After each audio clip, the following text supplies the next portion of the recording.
Legal luminary Dr. Olisa Agbakoba, SAN, has declared that devolution of power must be the central agenda for the 2027 elections, calling it Nigeria's last peaceful chance for change. He's not mincing words.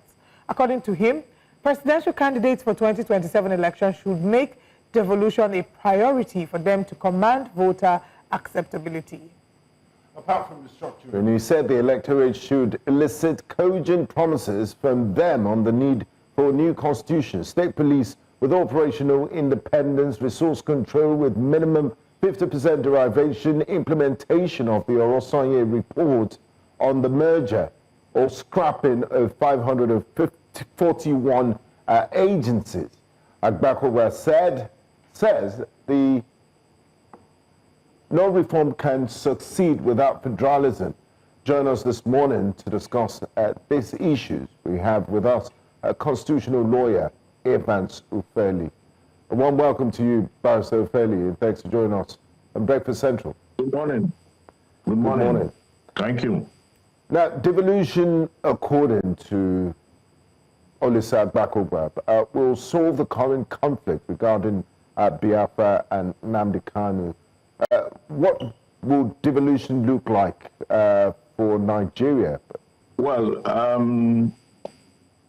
devolution of power, I don't see the connection with which it will resolve Biafra. I don't see that result. Or it will lessen the agitation for self-determination?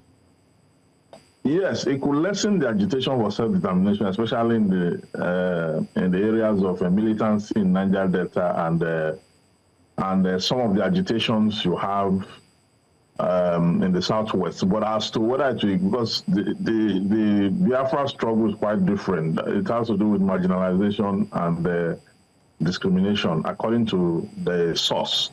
But devolution of power is the way to go, whether or not it will lessen tension in Biafra or in any other place is the way to go, because devolution of power gives the people a strong sense of belonging, and when they're able to control their resources and contribute to the center, it will liberate the regions, okay, from that stronghold, because the federal government have too many things in its hands, and that stifles development. That's even what leads to the discrimination we're talking about. Some parts seem to have forgotten. A lot of ungoverned space in the country as we speak. Devolution of power will also checkmate insecurity. That is the truth. It will checkmate insecurity, because when the people now have their own resources, the state government will do everything to protect it. Let's say, for example, the reason we had this bandit now was the gold in the north, Zamfara and the rest of that, okay? And then people were going there to smuggle these resources, and then the federal government didn't have the security wherewithal to contain it. It became a monster, it became a Frankenstein, and today we have banditry, okay? Then when you look at the Boko Haram itself, the core insurgent group itself, it was born out of poverty too, because when the idea sprang up, there were ready tools. A lot of persons who didn't go to school, were abandoned in the 80s. They were the ones who became the recruit, the direct recruit, the fertile ground for which Boko Haram insurgency festered uncontrollably. So I agree with you that security will be checkmate by devolution of power. The issue of marginalization will also be checkmate. The resource control and the complaint that goes around it there will be no need for NDDC, there will be no need for the development commissions in the 6th geopolitical zone. There will be no need for that. They will be turned to any other thing by the region if they so desire. So it's been the solution, right? For when we had devolution of power from the time from 1963, before the military took over in 1966, for that 3 years window, before the military took over in January 15, 1966, we knew how the economy grew in leaps and bounds, okay? The Eastern region became the biggest economy in the whole of Africa within a space of 3 years, okay? That was short-lived, okay, by the Second Republic. So we can see that by military takeover, rather, So devolution has always been the solution. And if the government of Nigeria wants to move the country forward, I agree with Olisa Agbakoba SAN that devolution of power is what we should be talking about intensely at the National Assembly. And that must come into the constitutional amendment. And so the constitutional amendment we can now have a constitution that will reflect the true state of things, that will give regions their requisite authority to develop at their own pace. All right, let's also talk about constitution. You know, this constitution that has been a core course of our conversation. The learned SCN believes that our constitution can be amended, you know, in 6 months. There are those who say, you know what, the amendment of the constitution shouldn't be a conversation at the table. Let's just start afresh, because what we have does not reflect the majority, or the representation of the majority of Nigerian citizens. What side of the divide do you stand on? We don't have to write a fresh constitution. Even if you're going to write a fresh constitution, the component is still going to be what you have already.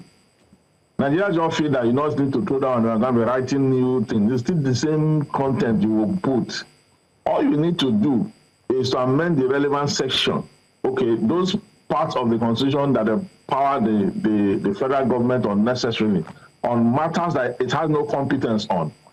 You can imagine that the waterways and all these things are in the exclusive list. You can imagine that. Break down the exclusive list. Take down the whole 66 amendments, 68 amendments, 68 items. You plug it down into the concurrent list. Okay, so that the states will have authority to determine those matters. That's exactly what we need to do. We do not need to go and be writing a fresh constitution. We could just let the federal government, it's left to me, I would say that let the federal government only manage defense, external affairs, and currency. Defense, external affairs, and currency. That's enough for the federal government. And that's how it is in the US. The federal government don't need to start to talk about issues of schools like they do. They have federal government colleges and all that. The state can handle all that. The federal government don't need to bother itself with waterways, okay? It doesn't need to bother itself with so many things they pack, you know, and all that I have no competence on. Okay, so the state can manage those things and then contribute to the center by way of tax and taxation. That way, we're able to curtail as those who want a new constitution written only want it to appease their psychology. Let it just be that, and we stand down and we rewrote. It's the same thing I'm going to write. It's the same thing. What is adjustment? The 1999 Constitution is not a bad document, as a lot of people want you to believe, that they constitute the entire body of work. Okay, look at the whole of Chapter 2. The whole of Chapter 2 before now was not even justiciable. And that is where the duties and responsibility of governments was entrenched, okay, from Section 13. Okay, so Section 13 down, you know, to that whole section. It's not really considered justiciable, Chapter 2. But because specific laws have been made, the fundamental objective and directive principle of state policy, many laws have sprung out from those areas. So that is why, if you look at it today, you cannot say that entire Chapter 2 is not justiciable, because it is highly justiciable in many ways, because you can enforce some of the items there.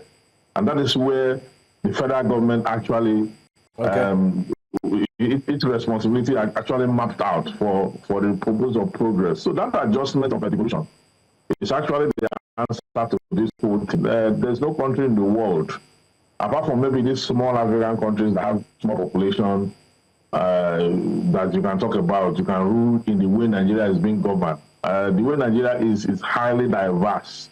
Okay, it's big, population is large, the economy is large. Okay. So if you want to sustain that kind of diversity with geopolitical and economic issues, you cannot sustain it with centralization.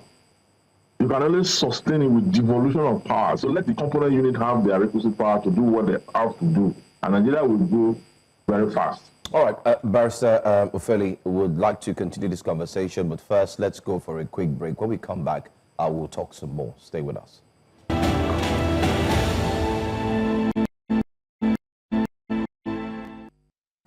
Welcome back. Thanks for staying with us. We are focusing on the devolution as agenda for 2027. Our guest is a legal practitioner, of course. Dr. Ufeli is still here with us. Thanks for staying with us. Let's look at one aspect that many are talking about. Permit me to go back to the Constitution. Many have said that, I know you've said there's no need to change. Let's just make adjustments. But some are of the opinion, and when I mean some, I mean a good number of Nigerians, feel that because it was handed down to us by the military, therefore some of the things, permit me to use the word things, that are written on the Constitution cannot really favor the country, especially now that we are in a democratic setting. The SAN, Senior Advocate of Nigeria, has also said that it will take 6 months to actually see how we can change a few things in the Constitution. Do you think we can still use that 6 months to do that? Just to quickly add to that, I want to quote something, in addition to what my colleague had said. He had argued that, of course, the 1999 Constitution imposed by the military is a cracked foundation. He's referred to it as a cracked foundation, incapable of supporting true federalism or economic growth, and then says that you cannot fix economic problems with economic solutions when the root cause is political. 25 years of constitutional amendments have failed because you cannot amend your way out of a flawed foundation. Please go ahead. Mr. Ufeli, are you there? Yes, sorry, can I get a question again? I didn't get a question very well. I think he just wanted you to sort of expand further on your thoughts regarding the Constitution. If it is an argument that the Constitution was handed over to us. Whether I agree that it can be amended within 6 months, I agree it can. We can actually amend it within 6 months. Because all the items that have been agitated for and against is already in the public domain. All the things we put forth there is already in public domain. Remember also in 2018 or thereabout, the National Assembly at that time came up with a whole long list. Okay, some were able to pass, some did not pass. Okay, before now, a lot of people have written a lot of articles, a lot about those areas that will require amendments. So we don't need to go and start to recycle the whole thing. All we need to do is to get materials, argument for and against, okay, and see how those amendments can be effected within 6 months. That's possible. The Constitution is not a very big document that cannot be looked at. The structures are quite clear. Its definition is quite clear. And as at the time that Constitution was put together, Nigeria was not this convoluted. That's even the more reason you need an amendment, a very viable amendment, and a structural amendment, not just.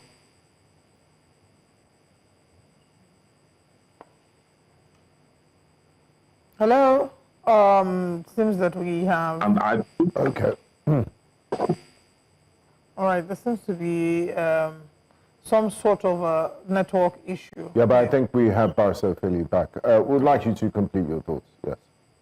Yes, so we need a very strong structural amendment of the Constitution, okay?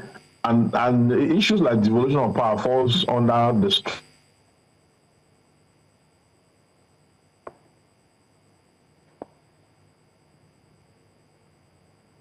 Okay, so network challenges there. It would have been nice to get his thoughts on what he thinks. 6 months. But do we think, anyway, 6 months, is it enough? Back to they're going. 6 months is enough to put out that amendment. All right. Like I said before, we already have all the arguments for and against in the public domain. Before now, even the National Assembly before now, in 2018, did a very good job. Okay, then I think Kekuremadu was in charge of that session then on the amendment. All the items have been listed and entrenched. You understand? So all we need to do is just to go back to the archives, even at the National Assembly there. The propositions are there. Those who have made proposals, all they are in the archives. So, but devolution of power is a fulcrum, is a major issue in that Constitution. But that is the reason why resources are not there. And that's the reason you have a huge National Assembly, where you need to have three senators, and then you have for House of Rep, depending on the population of the state. And then what you have at the National Assembly, there are too many lawmakers. If we have devolution of power, you see that thing, that National Assembly, we may just have maybe one person representing the states.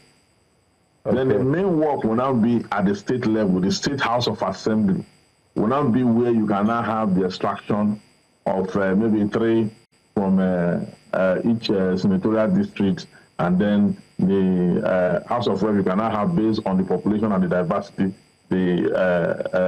of those places. But for the National Assembly, we shouldn't be having 306 and all that, because if we have devolution of power, the major issues we are supposed to be discussing at the center, we would have chunk them down to the regions. Okay. So the regional assemblies of the country will now be the fulcrum, just like in the United States. Okay. How many lawmakers, how many congressmen represent a state in the U.S.? Okay. Because it's a true federal structure. The federal authority is just there to handle very minor issues. Okay, that has to do with defense and the rest of that. Then the main issue is discussed at the state levels, the state governors, then the legislature at the state levels, commissioners at the state level. They will now be the ones to manage the real issue of the state. And then Nigeria will grow. Each state will grow at their own pace. Now, Barrister Ufeli, senior lawyer Olisa Agbakoba did recommend a few things. Many people have thrown their opinion into the public domain and discussion with regards to what sort of political restructuring we should have. He recommended 50% derivation fund. He also said they should implement the Oronsaye Report. And as we've seen, you forgot to also mention that devolution is one of the reasons why we're seeing mass defections from here, in different parties. They're saying they want to, plug to the center to get more benefits or dividends of democracy. So if you were a genie and you could restructure Nigeria, looking at its present economic realities and the yearnings and aspirations of the people, what sort of restructuring would you recommend at a time like this in our nationhood? Yes, I mean, you can see that we have so centralized everything to the point that even politics is centralized. I mean, you got it right to say that that's the reason you have mass defection. A lot of people want to go to the center because the center seems to hold everything. Once the center blesses you or once the center chooses you, then you are chosen. Okay? But you see, where the people lies, the people who actually are the direct beneficiary, who are supposed to be the direct beneficiary of democracy, is not at the center. The direct beneficiary of democracy are the regions. Okay? So there's no point trying to centralize it. Okay, look at the confusion. Look at the confusion we're into now, right now. Now, we have so centralized everything, including prison. We centralized it. Some time ago, one of the ministers of Interior in the past cried out that most of the inmates we have in the prison committed state offenses. And then the federal government had to keep them in the federal prison, and the federal government is spending so much to feed them. And at the same time, the federal government is still giving the states their rightful allocations, that the states should come and create, you see the confusion. The federal government was not calling the states through the minister, okay? Because what the federal government is saying in effect is that the devolution of power is, we are tired of carrying this burden. We want devolution of power. That's exactly what they are saying. That's one. Two, under the Buhari regime, okay, Buhari had to sign an amendment so that states will be able to generate electricity. Before now, it's a federal government reserve.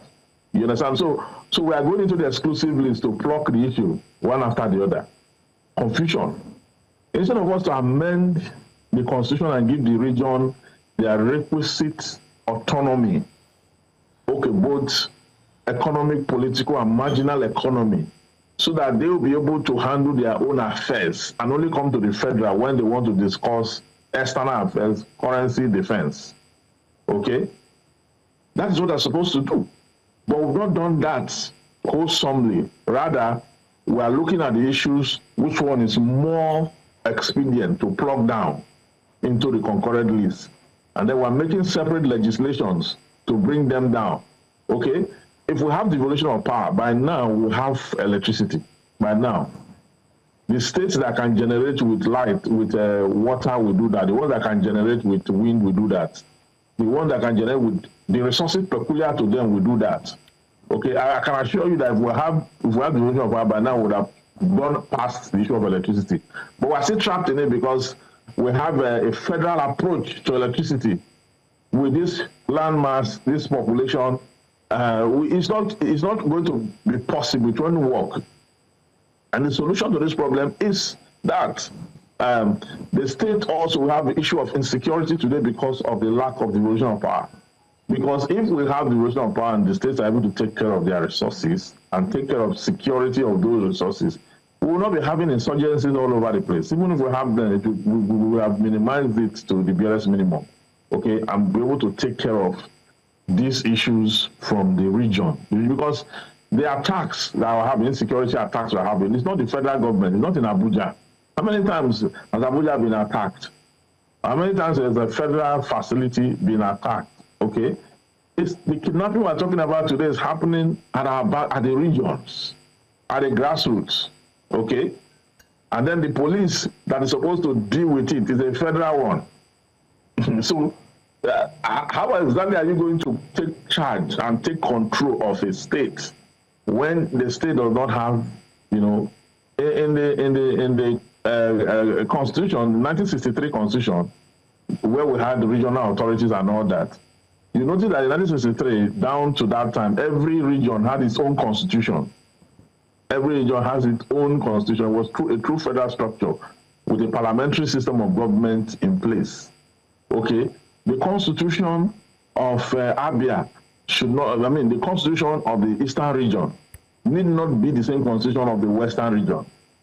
Okay, because of the peculiarities, the difference, the diversity, okay, of these regions, okay? And so Nigeria was well structured from 1963 Republican Constitution.